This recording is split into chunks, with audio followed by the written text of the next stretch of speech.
नमस्कार जय हिंद साथियों।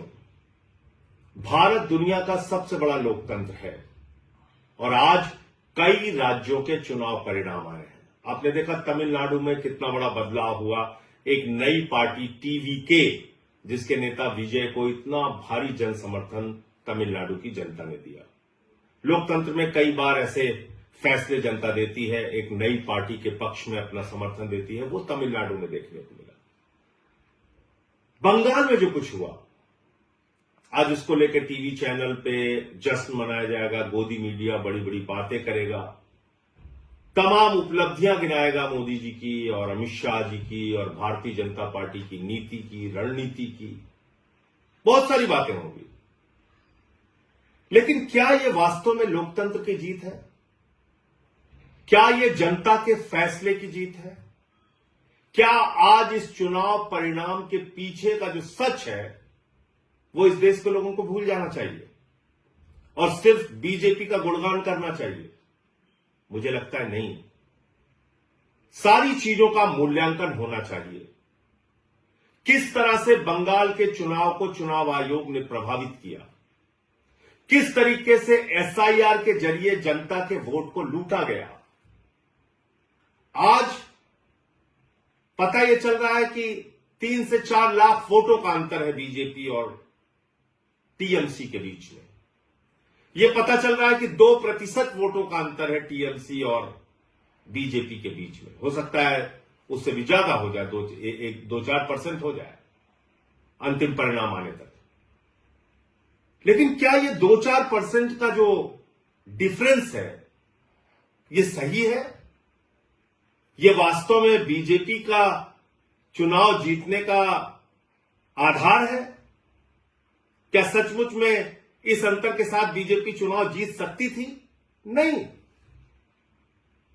3 से 4 लाख वोट का अंतर है, लेकिन 27 लाख वोट लोगों को डालने नहीं दिए गए।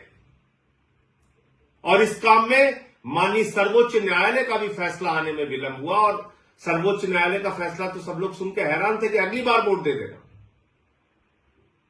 अगर आज वो 27 लाख वोट, 27 लाख मतदाता अपना मतदान करने से वंचित नहीं रहे होते, तो क्या आपको बीजेपी की इतनी बड़ी जीत देखने को मिलती? नहीं मिलती।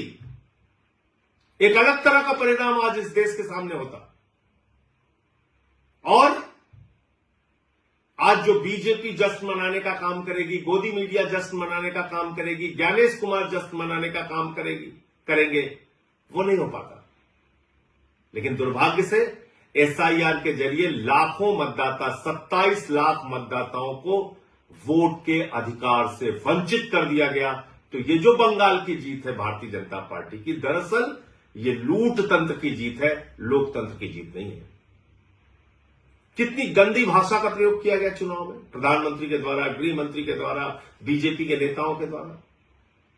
चलिए वो चुनाव का एक पक्ष है।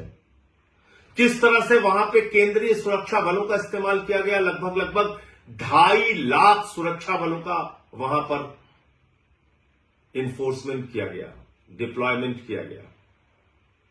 2.5 लाख सुरक्षा बल लगाए गए। कल्पना कीजिए, अमेरिका ईरान से लड़ने के लिए 50,000 सैनिकों का इस्तेमाल करता है और भारत की मोदी जी की सरकार ममता बनर्जी से लड़ने के लिए 2.5 लाख सैनिकों का इस्तेमाल करती है।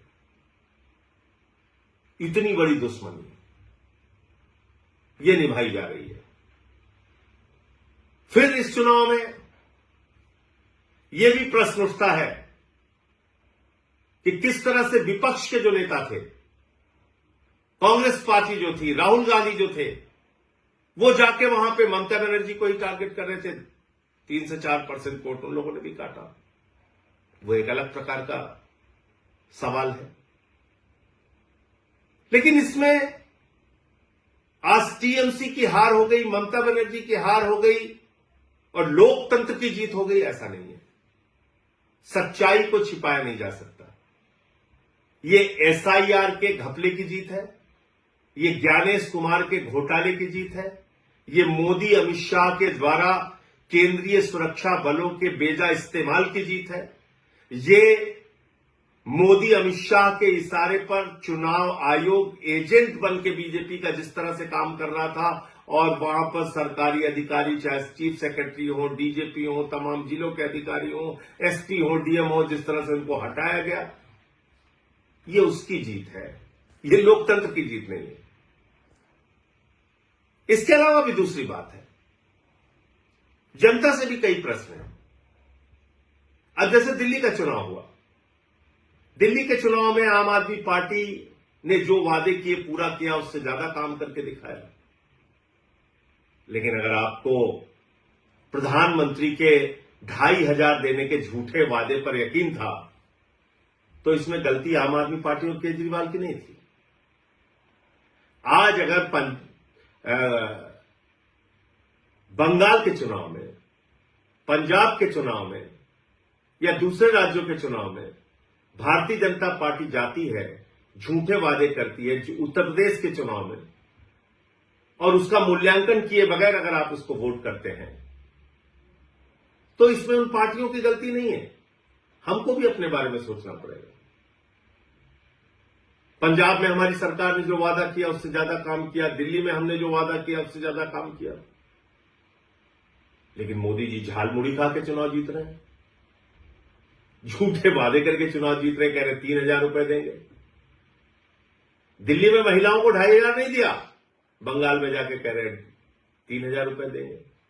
उनकी नफरत की राजनीति पे अगर आपको गुस्सा नहीं आता, अगर 993 रुपए सिलेंडर का दाम बढ़ जाता है उस पर गुस्सा नहीं आता, चुनाव ठीक खत्म होता है उसके तुरंत बाद, और हम लोग कह रहे थे कि निश्चित रूप से गैस के दाम बढ़ेंगे, 261 रुपए 5 किलो के सिलेंडर का दाम बढ़ गया, अब पेट्रोल डीजल के भी दाम बढ़ेंगे। लेकिन अगर इन सब बातों से जनता को कोई फर्क नहीं पड़ता, तो भारतीय जनता पार्टी को क्यों फर्क पड़ेगा? मोदी अमित शाह को क्यों फर्क पड़ेगा? वो तो अपना ये लूट तंत्र का खेल चलाएंगे और जैसे चाहेंगे देश में महंगाई बढ़ाएंगे, जैसे चाहेंगे पूंजीपतियों को बढ़ावा देंगे, जैसे चाहेंगे सरकारी तंत्र का दुरुपयोग करेंगे, जो उन्होंने बंगाल में किया। ईडी का दुरुपयोग किया, सीबीआई का दुरुपयोग किया, चुनाव आयोग का दुरुपयोग किया, हजारों करोड़ रुपए पानी की तरह बहाए, अधिकारियों की ट्रांसफर पोस्टिंग सस्पेंशन किया, 2.5 लाख वहां पे केंद्रीय सुरक्षा बल लगाए, चुनाव का माहौल बिगाड़ा, जो कुछ भी वो कर सकते थे उन्होंने किया, और बंगाल में बीजेपी आज चुनाव जीत गई। लेकिन याद रखिएगा, उड़ीसा की हालत अभी आपने देखा होगा, जीतू मुंडा की तस्वीर देखी होगी, किस तरह से वो अपने बहन के कंकाल को अपने कंधे पे लेके डबल इंजन की सरकार में बैंक जाते हैं 20,000 रुपए पाने के लिए। बंगाल में भी अभी आ गए। जो नफरत की राजनीति पूरे देश में बीजेपी कर रही है, अब उसकी शुरुआत बंगाल में भी होगी। बिहार में भी इन्होंने नीतीश कुमार जी को हटा दिया, वहां सम्राट चौधरी आ गए, वहां भी अब वही सब खेल होगा। इन सब के पीछे आपके मुद्दे कहां हैं? देश कहां खड़ा है? अगर आपको इस बात पे गुस्सा नहीं आता कि ट्रंप भारत के प्रधानमंत्री को हर दिन अपमानित करता है, भारत को अपमानित करता है, भारत को नरक कहता है, लेकिन प्रधानमंत्री कुछ नहीं बोलते, अगर आपको इस बात पे भी गुस्सा नहीं आता कि देश का एक हिस्सा मणिपुर जल रहा है और प्रधानमंत्री खामोश है, पड़ोसी राज्यों से भारत के प्रधानमंत्री के रिश्ते अच्छे नहीं है, महंगाई देश में चरम पर है, बेरोजगारी चरम पर है, किसानों की आमदनी दोगुना करने की बात पूरी तरीके से झूठी साबित हुई, काला धन लाने की बात झूठी साबित हुई, और अगर आपको इन सारी बातों पे गुस्सा नहीं आता और राज्य दर राज्य इस तरह से लोकतंत्र को लूट तंत्र में बदलकर चुनाव जीतने का बीजेपी का अभियान जारी रहेगा और हम और आप खामोश बैठे रहेंगे, तो याद रखिएगा, बीजेपी तो अपना रास्ता तय कर रही है, लेकिन लोकतंत्र का इतिहास जब लिखा जाएगा तो उसमें हमको भी कभी माफ नहीं किया जाएगा। जय हिंद।